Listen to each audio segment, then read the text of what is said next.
Hello, today we're going to talk about The Tempest by William Shakespeare. As usual, I have lots of visual scenes prepared for you, so stay tuned for that and subscribe. Now, before we begin, let me give you a brief introduction to the play so that you have the full context. The Tempest is a story that revolves around revenge, so similar to Hamlet, but presented in a completely different way. Because while Hamlet was stuck, overthinking his every move, the main character of The Tempest, Prospero, takes a much more active approach. His thirst for revenge ignited so much wrath in his heart that he became completely consumed by it, seeing himself as the suffering one who was justified to manipulate others around him. And what's especially interesting is that The Tempest is the last play Shakespeare ever wrote, and he used this opportunity to insert himself into the story as the main character,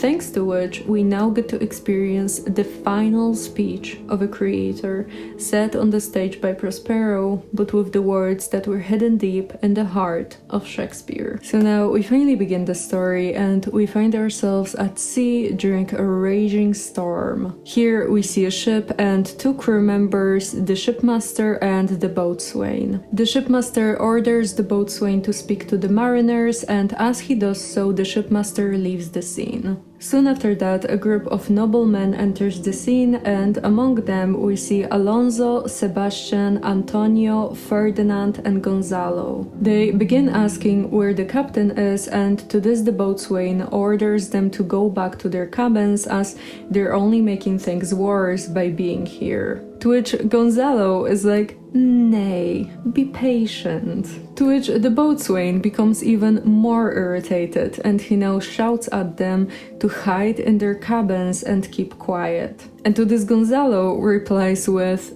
"Good, but remember whom you have on your ship." And the boatswain answers with, "Well, use your authority on these elements to stop the storm, but if you're not able to do that, then go to your cabin and be grateful that you have lived this long." The men leave, and we hear the boatswain shouting orders to the mariners, but then as he sees Gonzalo, Antonio, and Sebastian entering again, he says, "Oh great, you again? Do you wish to drown?" To this, Sebastian gets angry, calling the boatswain a bowling, blasphemous dog, to which then the boatswain snaps back, saying that if he thinks he can do better, then he can take over the ship. So now that everyone is angry and arguing with each other, suddenly we hear mariners yelling that everything is lost and all they can do now is pray. To this, everyone on the ship begins to scream for help, giving their last farewells as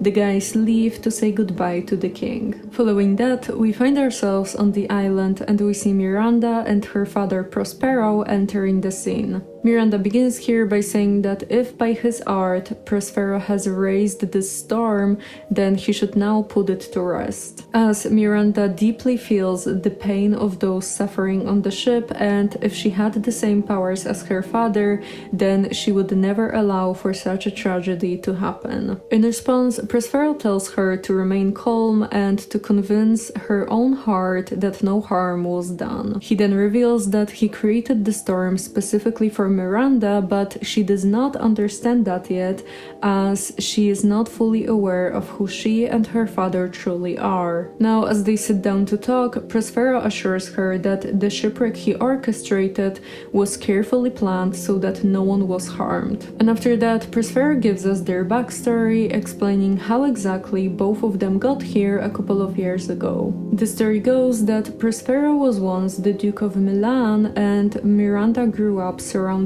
by maids and every possible luxury that she could ever desire. However, due to Prospero's brother Antonio, one of the guys from the ship, they were eventually exiled from Milan. And the story of that is that Prospero loved his brother deeply and trusted him completely, to the point of allowing him to govern the state, while Prospero devoted all of his time to some secret studies. But as Antonio's rule grew stronger, Prospero believes believes that it awakened some evil nature in him, which led him to believe that he was the rightful Duke of Milan. And so Antonio went ahead with his plan, claiming that Prospero was unfit to rule and making a deal with the King of Naples, promising to pay him tribute in exchange for being recognized as the rightful ruler of Milan. And Prospero also adds, "Me, poor man, my library was dukedom large enough,"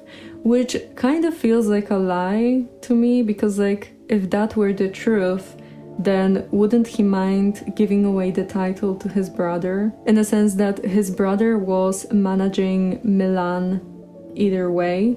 So like, I don't know, I don't really get why the title was so important to him if he did not really do anything in Milan. Like he was just sitting in a library and like learning. So why the title was important? I don't know. So after Antonio usurped the title of Duke, he hired some men who, in the middle of the night, forced Miranda and Prospero out of Milan, placed them on a rotten ship, which eventually brought them to this island. And we also learned that they survived only thanks to Gonzalo, who provided them with fresh water, essential supplies, and books from Prospero's library. Now, after explaining the whole backstory, Miranda now asks why Prospero created the storm that they saw, and he replies that by a strange coincidence, fortune has brought his enemies to this shore as they were all on the ship that sank. He then puts Miranda to sleep and then calls his servant Ariel. And Ariel appears immediately, joyfully declaring that he has come to fulfill Prospero's every command. To this, Prospero asks Ariel if he has carried out the tempest exactly as he has asked. Ariel confirms, saying that he took a form of a fire on the king's ship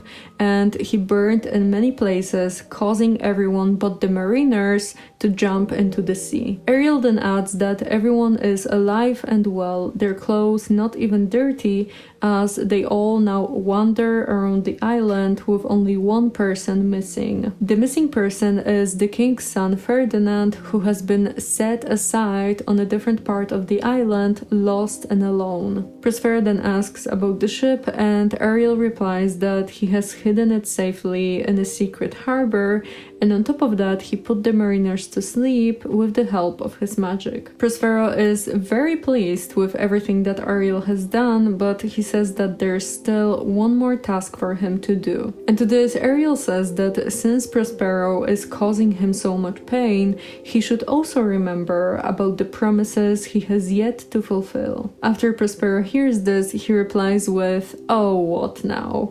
Are you moody? What do you demand?" And Ariel answers that he wants his liberty. To which Prospero gets irritated and he says that he will not get it before the right time. And Ariel replies, saying that he's been serving him with honesty, making no mistakes and with no complaints. But to this, Prospero tries to kind of guilt trip Ariel, asking him if he has forgotten about the torments from which he freed him. Ariel says that he hasn't forgotten, but Prospero is like, "Oh, but you did, because you think it's so hard to carry out the tasks I give you." And Ariel insists that he doesn't think that, but Prospero accuses him of lying, and then he asks if he remembers about the witch Sycorax. Ariel confirms, and to this Prospero is like, "Since you've forgotten, I need to remind you." And this is actually making me irritated, because I hate when people do this. You know, when they give you something and they pretend that they are like so generous for giving you a gift, but in reality, they expect something in return. And so like, at this point, it's not even a gift anymore, because this is a transaction. You know, if you give something and you want something back, this is a transaction and not being generous. So, I don't know. It's actually making me quite mad. Because like, you can't claim that you're being generous if all you're doing is making transactions. You know? Like...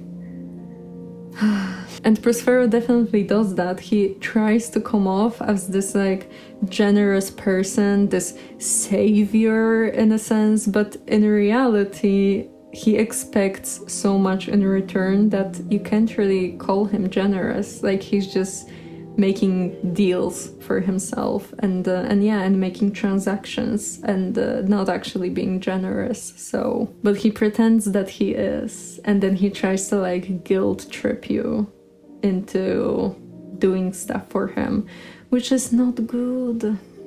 This is not good. And that's the thing with Prospero, because he thinks that everything is justifiable, you know, like him manipulating Ariel, that's justifiable because like he freed him, so now he can have control over him, which is just, that's not a nice thing to do. But going back to the story, we now learn about the witch Sycorax. Long time ago, she was banished from Algiers for her terrible sorceries, and she was left on this island by some sailors. Not long after that, Ariel became her servant, but because he was too delicate to carry out her terrible commands, she eventually imprisoned him in a pine tree. He remained there for 12 years, and even after her death, he stayed there for many more. And we also learned that when Sycorax arrived on this island, she was pregnant and later gave birth to Caliban, who now serves Prospero. After telling the story, Prospero begins boasting about his own greatness, reminding Ariel that he was the one who freed him from his imprisonment. And to this, Ariel, of course, thanks him. Prospero then warns that if Ariel complains even once more, he will trap him inside an oak tree where he will remain for another dozen years. Ariel quickly apologizes and promises to carry out Prospero's every command. And Prospero then tells him that he will give him back his freedom in 2 days after completing some tasks that he has for him. The first task is for Ariel to transform into a sea nymph, invisible to everyone except Prospero. Ariel agrees, then leaves, and after that, Prospero wakes Miranda up. She says, pretty confused, that the strangeness of his story must have put her to sleep, and to this, Prospero tells her to just shake it off and go with him to see Caliban. She's not very excited about the idea, as she sees Caliban as a villain, but Prospero tells her that Caliban is very important for them as he makes their fire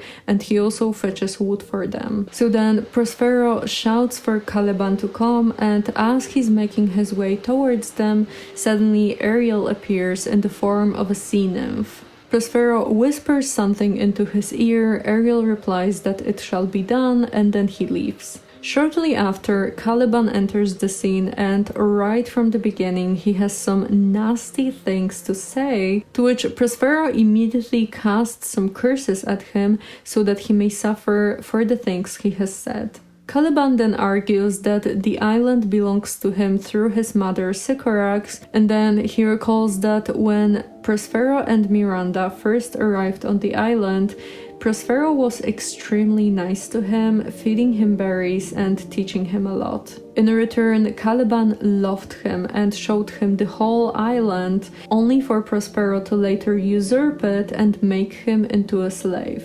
To this, Prospero, of course, calls him a liar, and then he recalls that he took Caliban into his home and cared for him with kindness, but in return, Caliban tried to force himself upon Miranda. And Caliban is not even sorry for that, as he says that if Prospero hadn't stopped him, he would have filled the entire island with his offspring by now. So Prospero then bashes Caliban for a while, as he's rightfully irritated at him, and then after a moment he's just like, okay, now go fetch some wood if you don't want your bones to be broken. To this, Caliban says on the side that he has to listen to Prospero, as his magic is even stronger than the magic of Sycorax, and then after that he leaves. Immediately after, we see the invisible Ariel entering the scene while singing and playing an instrument, and right after him we see Ferdinand following the enchanting music. Now Ferdinand is pretty confused about the music, and as soon as it stops, he asks where was it even coming from. He then explains that while he was still sitting on the shore weeping after his father's death, suddenly the music crept over the water and soothed his soul so much that he followed it here. And as he speaks, Prospero tells Miranda to look at Ferdinand. She does, and she's immediately mesmerized, saying that he has to be some sort of beautiful spirit. To this, Prospero explains that it's in fact a real human that just a moment ago was in the shipwreck and is now looking for his lost companions. Now, Miranda is unable to take her eyes off of him, and to this, Prospero notes on the side that everything is going according to his plan, and then he whispers to Ariel that he will grant him his freedom in 2 days. Then Ferdinand notices Miranda, and it's simply love at first sight for him,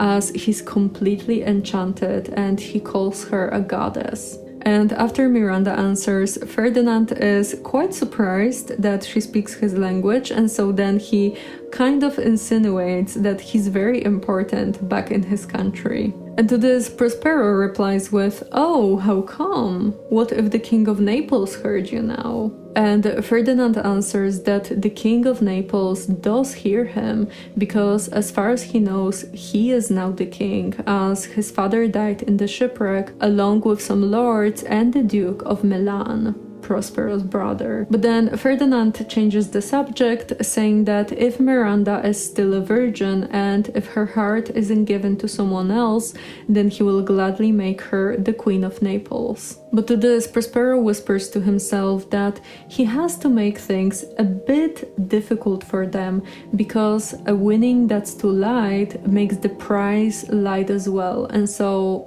they would not appreciate it enough. And so now Prospero accuses Ferdinand of being a spy that came to this island to steal it from him. Miranda immediately protests, saying that no evil could reside in such a beautiful body. But Prospero tells her not to speak to a traitor, and then he tells Ferdinand to follow him so that he can imprison him. Ferdinand replies that he will resist this order unless Prospero proves to have more power than him, and right after that he draws his sword, but as soon as he does that, Prospero uses his magic to immobilize him. Miranda begs her father not to be too harsh, but to this Prospero bashes her, saying that his own servant will not tell him what to do. He then mocks Ferdinand, saying that he's only acting tough, but in reality his conscience is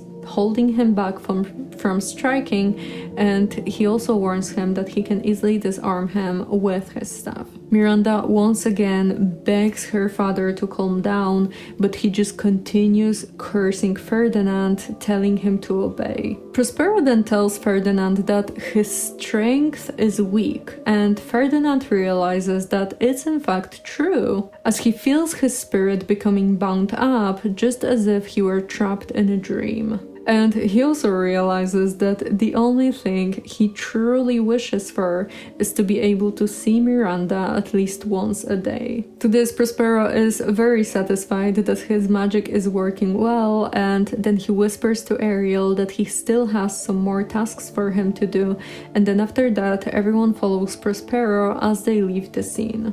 So yeah, you can really see that whenever Prospero wants something, he immediately starts using emotional manipulation to make someone feel guilty, ashamed, or just like small and weak in general. Following that, we change the location to a different side of the island, and we see here some men who were previously on the ship. Among them, we can see Alonso the King, Sebastian his brother, Antonio the Duke, Gonzalo, Adrian, and Francisco. And here, Gonzalo begins by saying that the king should be happy, because the fact that they survived is far greater than any losses that they've suffered. And Alonso is not especially happy after hearing that, but Gonzalo is not giving up, as he's still trying to cheer the king up. To which now two other guys, Sebastian and Antonio, begin to mock his attempts. But Gonzalo is not really paying attention to them, as he's just amazed that everyone's clothes seem to be as fresh as they were during the wedding of the king's daughter in Tunis, from which they were just coming back. And to this, Alonso finally lashes out, saying that he regrets marrying his daughter so far away, as because of this journey, his son Ferdinand has died. Then Francisco tries to cheer him up, saying that it's still possible that Ferdinand is alive, but to this, Alonso just laments that he's for sure dead. And so then Sebastian begins to bash the king for marrying his daughter in Africa instead of Europe, as everyone was trying to change his mind over this. But because he refused, now not only is his son dead in the sea, but his daughter is also kinda gone, because she's going to live so far away that they'll probably never see her again. And so that was the reason why everyone wanted the king to marry his daughter in Europe instead of Africa, because if he married his daughter in Africa, then during those times, this basically means that you're never going to see your daughter again. And Alonso, of course, regrets everything, but Gonzalo tells Sebastian that even though he's right, at the same time he lacks gentleness, as he rubs the sore instead of bringing the plaster. After that, they talk for a moment longer, and then the invisible Ariel enters the scene while playing some music. And not long after that, everyone falls asleep except Antonio, Alonso, and Sebastian. The king then says that he feels extremely sleepy, and to this, the other guys tell him to rest, as they will guard him in the meantime. And so Alonso falls asleep as well, while Ariel leaves the scene. Antonio and Sebastian now wonder why did everyone become so sleepy all of a sudden, as they both conclude that their own minds are as sharp as they were before. And as soon as they are left to say whatever they want, Antonio is like, "You know, Sebastian, I see what you should be. Ah yes, I see a crown on your head." But Sebastian doesn't really buy the idea, as he thinks that Antonio's imagination is just too wild. However, Antonio insists that he should listen, as he has a plan that will help them take the throne. And so he explains that the king's son, Ferdinand, has to be dead, as it's just too silly to think otherwise, and Sebastian agrees with him. And then Antonio adds that when it comes to the succession of the throne, then the king's daughter shouldn't even be considered, as she's too far away to even know about anything. And besides, it wouldn't even be much of a difference if both Ferdinand and Alonso were dead, as there are people who can rule Naples just as well. To this, Sebastian says that he remembers that Antonio has already taken the power from his brother Prospero, and Antonio confirms, saying that he's very pleased with himself for doing so. But to this, Sebastian wonders about his conscience, to which Antonio quickly explains that he has never experienced something like this. And then he points to the sleeping king, and he says that he can stab him right here and now, while Sebastian can get rid of Gonzalo just so that they won't have to hear him speak ever again. Sebastian agrees, and just as they are about to execute the plan, suddenly the invisible Ariel enters the scene. He says to the audience that Prospero has foreseen the danger that the king has found himself in, and so he has sent Ariel here to keep everyone alive, as otherwise his project would fail. Then Ariel comes closer to Gonzalo and sings into his ear to wake him up. He does, and he immediately yells for everyone to wake up and to save the king. And so now that everyone is awake, Alonso now asks what is going on and why do the guys have swords in their hands. To which, of course, Sebastian is just like, well, while you were all asleep, we heard hollows of bulls or lions. Didn't that wake you up? Alonso says that he did not hear anything, and then he asks Gonzalo if maybe he heard the herds of lions that the guys are talking about. And to this, Gonzalo replies that the only thing he heard was a strange humming that woke him up, and as soon as he opened his eyes, he saw the guys with their weapons drawn. But at the same time, time, he has to admit that he did in fact hear a noise, and so because of that, they should either be on guard or leave this place entirely. So now Alonso says that they should keep searching for his son, as Gonzalo has ignited a spark of hope in his heart about Ferdinand being alive. Ariel then says that Prospero has to know about everything that has happened here, and so he will report everything to him while the king and the guys search the island for the missing prince. Following that, we find ourselves on the other side of the island, where we see Caliban entering the scene with a burden of wood as the sound of a distant thunder echoes in the background. Caliban, as usual, curses Prospero and his spirits, who constantly pinch and bite him for making even the slightest mistake. As he complains, he hears someone approaching, and so, thinking that it has to be one of Prospero's spirits, he falls flat on the ground, hoping to avoid another punishment. Then we see Trinculo entering the scene and saying that he has to hide himself somewhere as another tempest is approaching the island. And Trinculo is the king's jester. Trinculo looks around and then he notices Caliban laying on the ground, and so he gets extremely curious, asking if it's a human or a fish, alive or dead. He then smells the body of Caliban and figures that he has to be a fish because he smells like one. But then he notices that Caliban has arms and legs, and so he changes his mind, thinking that maybe it's just a dead islander. Then he hears another thunder and he decides to hide under the cloak with which Caliban is covered. And right after he does that, Stefano, who is the king's butler, enters the scene with a bottle in his hand and a song on his lips. He sings for a while, but then Caliban is no longer able to stand it, and so he yells, "Do not torment me." Stefano is quite surprised, but not really scared, as he just asks if the devils are here. And to this, Caliban just laments, thinking that Stefano is just some sort of spirit that Prospero sent to torment him. So now Stefano is even more surprised as he realizes that Caliban knows his language, and so he decides that he will help him, only to then take him to Naples and sell him for a nice price. Then Stefano tries to forcefully pour some of the liquor into Caliban's mouth, and as he's doing so, Trinculo recognizes him, and so he comes out of the hiding. They talk for a while, explaining to each other how they managed to survive and get safely to the island. And as they do so, Caliban drinks some of the liquor, he falls in love with it, and he concludes that it has to be something celestial, and the one bearing it has to be a brave god. To this, Stefano lies to him, saying that he comes from the moon, and then he laughs to Trinculo about Caliban being so naive.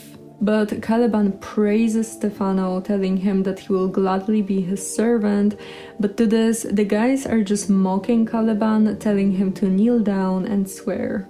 He does, and he says that he will show him all the treasures of the island if he would only come with him. Stefano agrees, telling Trinculo that since the whole crew, along with the king, has drowned, they're going to be the ones inheriting this island. And after that, they all leave, with Caliban singing and being extremely happy to be finally free from Prospero. Following that, we find ourselves back in front of Prospero's cell, and we see Ferdinand entering the scene while bearing a log. He says that while some activities, like bearing a log, are quite hard, at the same time the joy that they bring makes up for the effort. And then he adds that what he's doing now would be extremely hard and heavy, but the woman that he loves turns his labors into pleasures. And it turns out that he was given a task from Prospero to move thousands of logs and pile them up.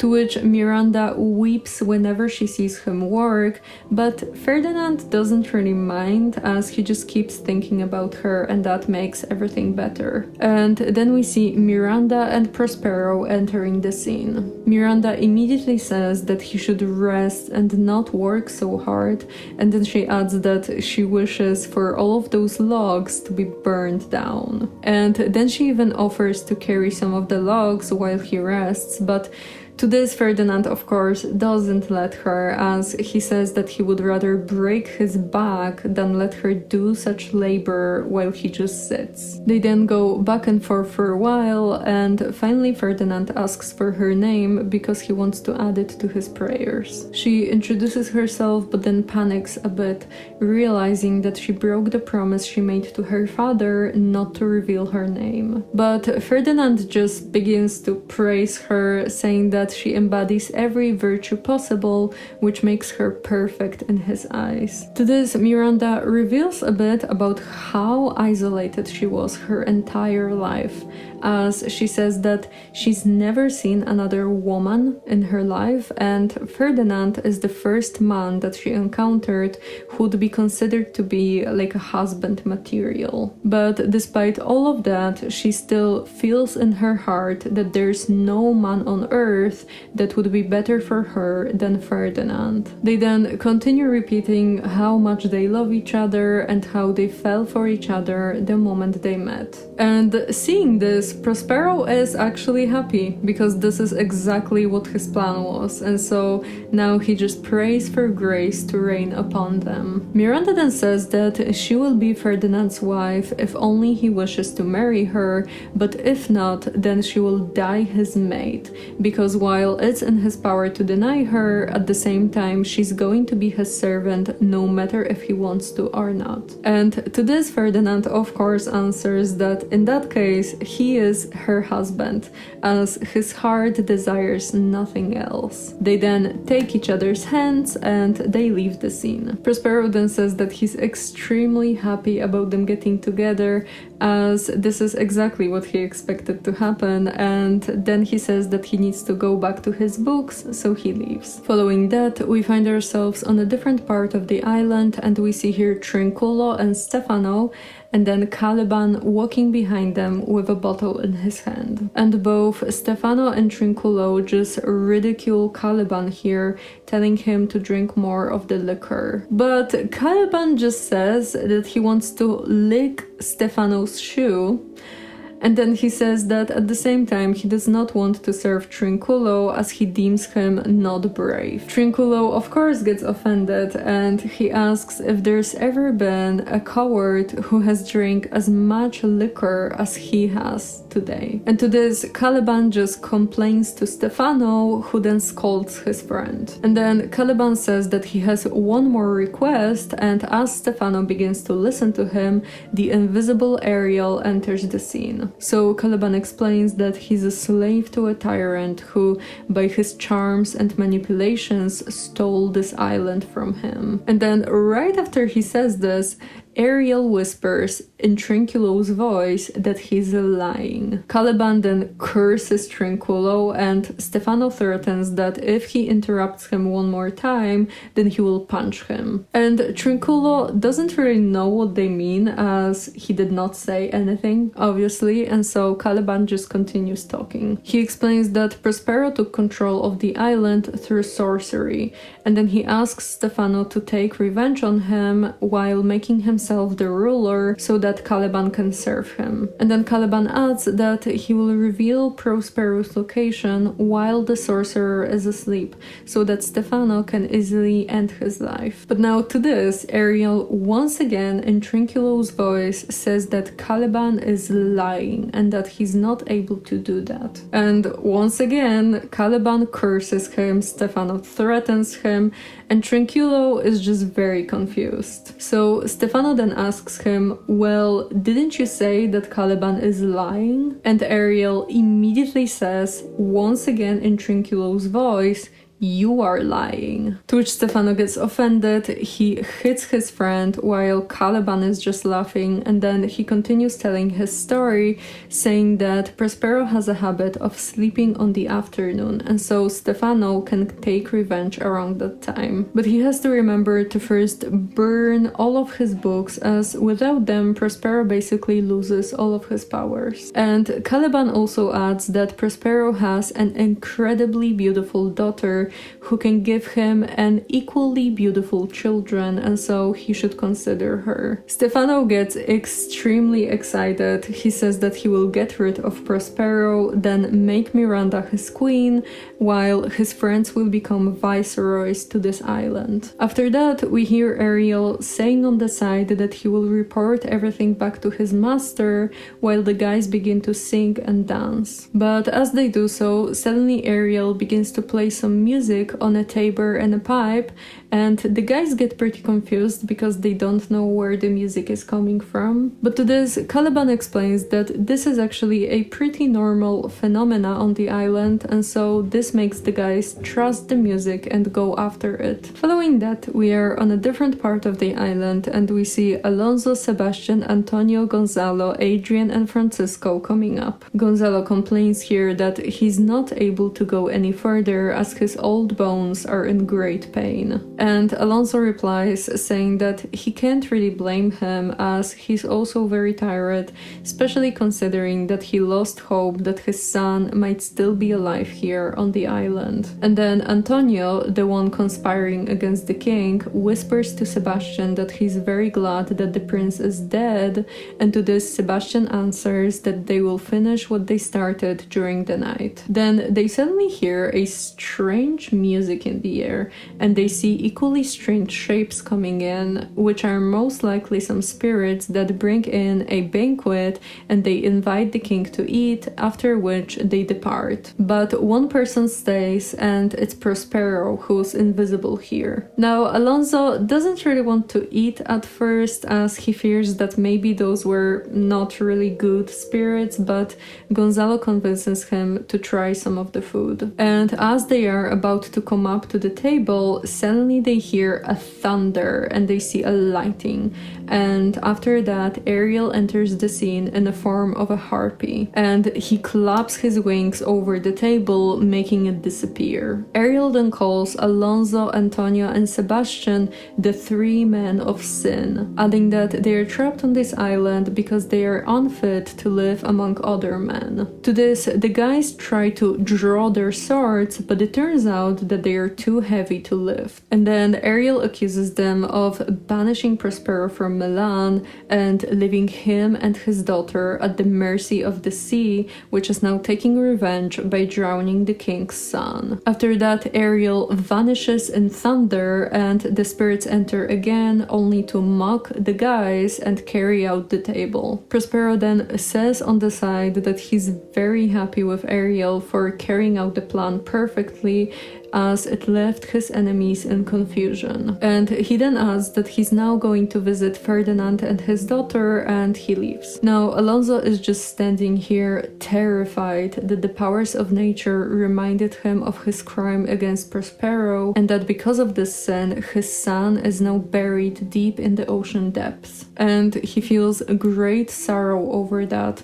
adding that he just wants to lay down next to Ferdinand on the ocean floor, and with that he leaves. Then Sebastian and Antonio threaten the spirits, they leave, and the rest walks behind them, leaving the scene as well. Following that, we get ourselves back in front of Prospero's cell, and here we see Prospero, Ferdinand, and Miranda entering the scene. Prospero begins here by telling Ferdinand that if he has punished him too harshly, then he will now make up for it by giving him his dearest daughter. And he explains that all of Ferdinand's struggles were just trials of love, which he passed without a doubt. Prospero then warns him that if Miranda loses her virginity before the marriage, then the heavens will not bless their relationship and they will soon start to hate each other. To this, Ferdinand answers that he will resist his temptations as long as he has to, which makes Prospero very happy, and he now lets Ferdinand go to Miranda. After that, Prospero shouts for Ariel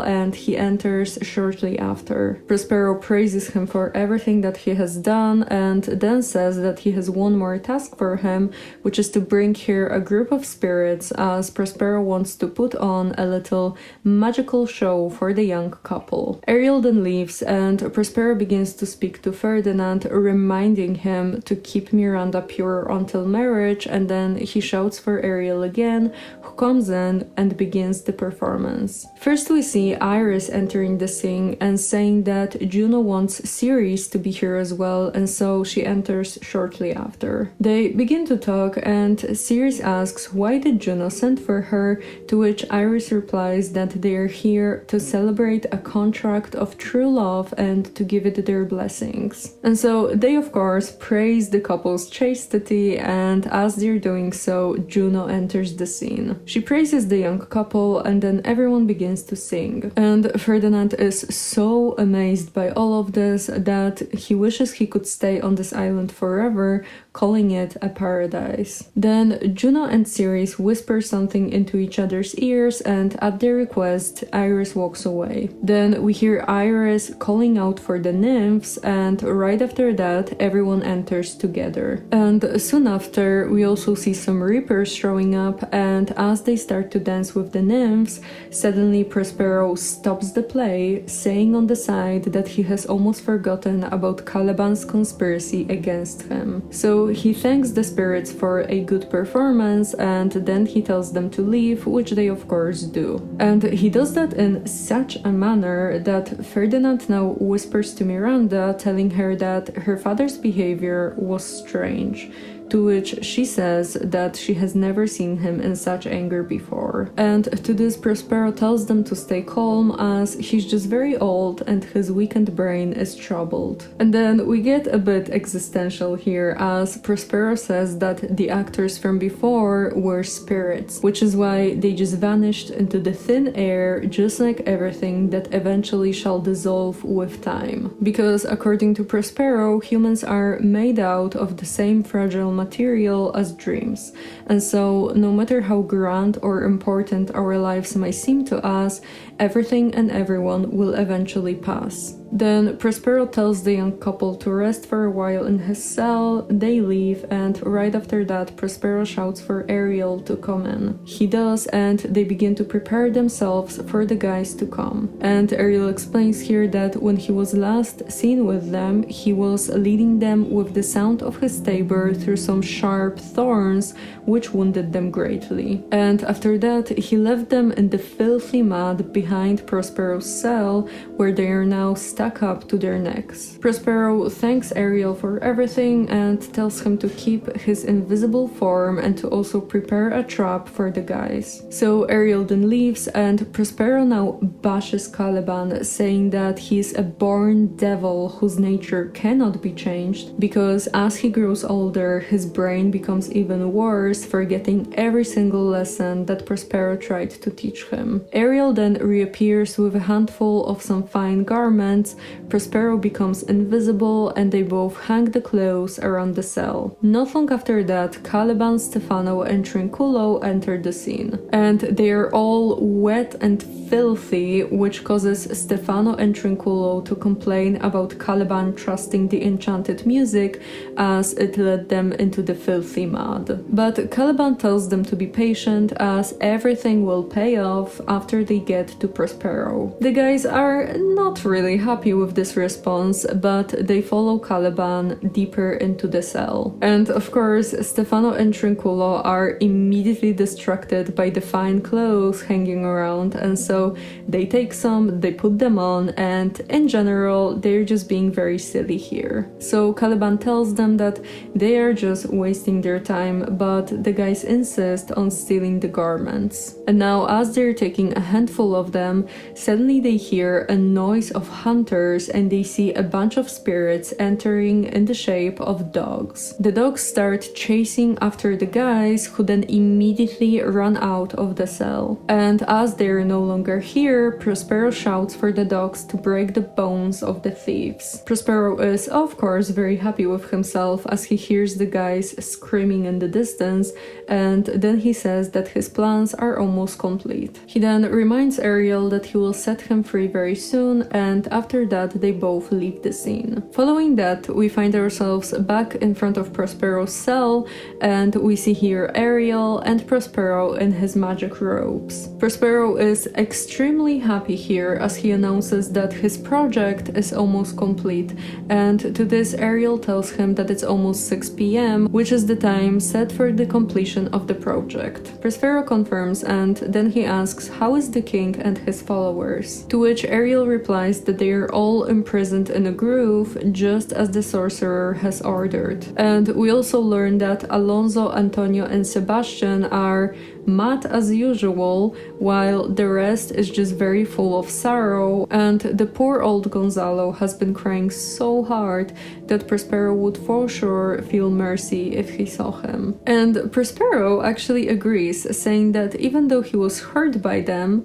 now he doesn't really see a reason to punish them anymore as they are all full of remorse. And he then acknowledges that forgiveness is greater than revenge, and so he tells Ariel to release everyone. Ariel then leaves, and Prospero delivers his famous line about giving up magic. In it, he points out the various powers of nature, explaining how he has used his magic to make the world shake, call up the storms, and cause the mountains to tremble. He even raised the dead, but now he's done with all of that, and the only thing that he will use his magic for is to calm the minds of his prisoners, and after that he will break his magic staff, bury it deep in the ground, and then also drown his magic book. After he says this, Ariel enters with the prisoners and he places them right inside the magic circle made by Prospero. The sorcerer then begins to speak the spells meant to cleanse the minds of his prisoners, and he forgives everyone for the pains they have caused him. He then mentions that no one has yet recognized him, and so to this Ariel helps him to change into the clothes that he had while he was still in Milan. Prospero then promises to free Ariel very soon, but first he asks him to fly to the ship, wake up the mariners, and bring them here. Ariel disappears, and right after that Prospero begins to speak to Alonso,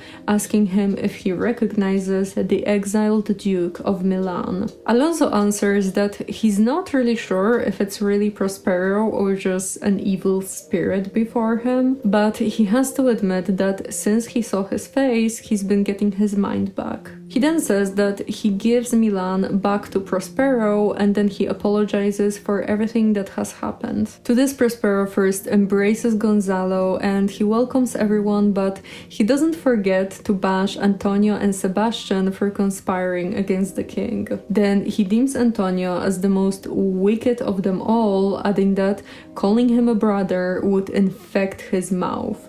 But despite all of that, he still forgives him. Alonso then says that he has lost his son in the Tempest, which left him with such an extreme grief that there is no possible cure for it. And to this, Prospero answers that he has found his own cure in patience, as he has suffered a very similar loss. Alonso then asks him what does he mean, and Prospero answers that he has lost his only daughter. To which now Alonso is like, oh heavens, if they were only alive, I would make them the king and the queen of Naples. And to this, Prospero says that they should rest in his cell, as he wants to repay the king for the return of his dukedom with something that will bring him equal happiness. Then he opens the doors to his cell, and here we see Ferdinand and Miranda, who are playing a game of chess together. And as soon as they see each other, Ferdinand kneels before his father,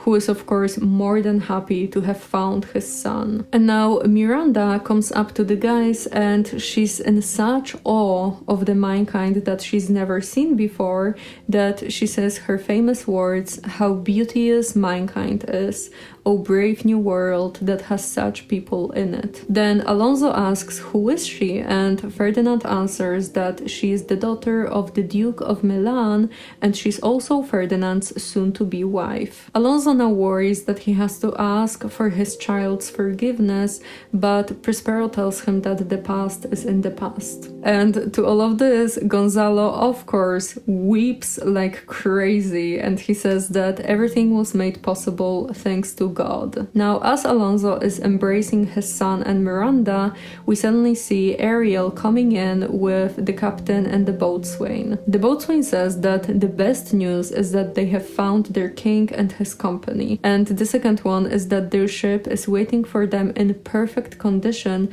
looking as good as when it was first set to sea. Prospero thanks Ariel on the side, and he says that he will soon set him free for his good work. And now Alonso is of course extremely surprised by everything, and Prospero tells him that he will explain everything later, and then he whispers to Ariel to bring in the other prisoners. Ariel leaves, and Prospero tells the king that it seems that he has forgotten about some of his company, and right after that we see Caliban, Trinculo, and Stefano entering the scene. Prospero then explains that Caliban is the son of a witch and the devil himself, and that the two fools were conspiring with him to take the island for themselves. And to this, Alonso is like, wait, isn't that Stefano, my drunken butler? And then he also recognizes Trinculo, but he's very surprised at the sight of Caliban. And to this, Prospero says that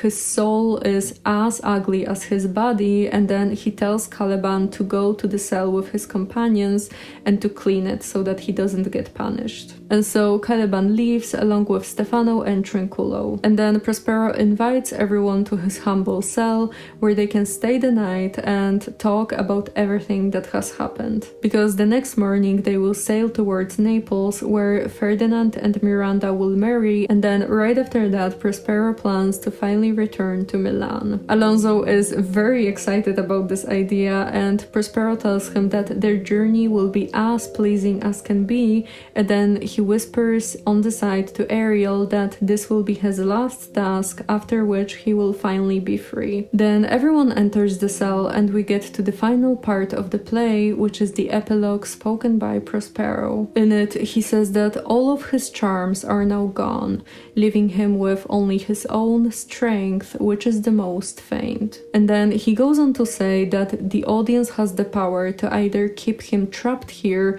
or send him back to Naples by giving him an applause. He then adds that the audience's approval is like the wind that will carry him forward, as without it, his plan to entertain the crowds has failed. And so, just as everyone in the audience would wish to be forgiven for their mistakes, he asks for prayers and mercy that will finally set him free. And with that, we end the story. So, that was the whole story of The Tempest. Did you like it? It was definitely interesting to see Prospero orchestrating the whole play by manipulating everyone's emotions. And I think that we can end this video on a quite existential question, which is, was it really worth it? I guess it really depends on what you're searching for in life, but my answer would be no. Because everything about Prospero just feels very empty for some reason, like especially in the scene where we saw Prospero interacting with Ferdinand and Miranda. You could see that the young ones were really creating something special between themselves. They were bonding and just like creating this emotional connection. But Prospero was kind of detached from that, like this separate island that was just watching everything from afar, not really able to bond and only able to pass judgment whether he agrees with what he sees or not. And it just seems very sad to me, to be honest, because you can see that he really wants what's best for Miranda and he cares for her deeply, but at the same time, because he sees emotions just as something to manipulate, he was never really able to develop an emotional bond with his own daughter. And that's just quite sad. And so even though he was able to control everything and everyone around him, at the same time, he never really got to experience anything he created. He could only watch. And so I would say that living like this is just not worth it, no matter what. Because it just feels very empty, like you're just watching life and not really experiencing it. So what's the point really? And so yeah, I would say that the conclusion is that don't be like Prospero, because there's just so much more to life than just forcing it to develop exactly how you want it to be. And so yeah, with that, this is everything that I had for you today. So thank you so much for watching till the end. subscribe, and bye bye.